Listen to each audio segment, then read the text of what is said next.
Hi అండి. నమస్తే. కట్టె కాలి బూడిద అయినప్పటికీ మాట మండుతూ బ్రతికే ఉంటుంది. మనిషికి మాట తీరే ప్రధానం.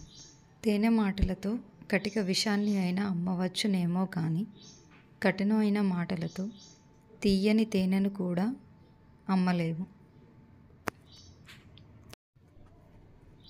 మూర్ఖులతో వాదించే కన్నా వారు చెప్పేది విని నమ్మినట్లు నటించి మౌనంగా తప్పుకుంటే మంచిది.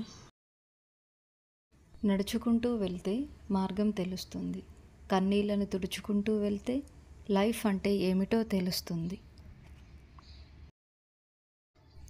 తొందరపడి కళ్ళతో చూసి నోటితో మాట్లాడే వాళ్ళకి ఆవేశం ఎక్కువ.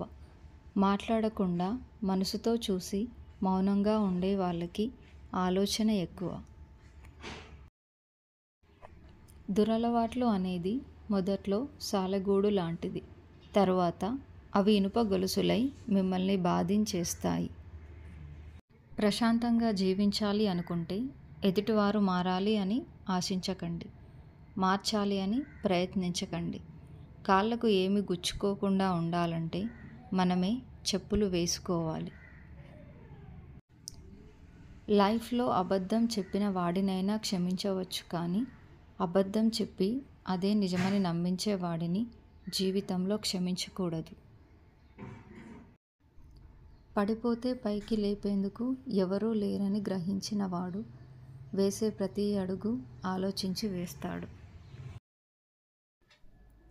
మనం తప్పు చేసినప్పుడు సరిదిద్దాల్సిన అవసరం ఉండి కూడా మనల్ని ప్రశ్నించడం లేదంటే మనపై గాఢమైన ప్రేమైనా ఉండి ఉండాలి, లేదా మనం పతనం అవ్వడం వారి ఆలోచన అయి ఉండాలి.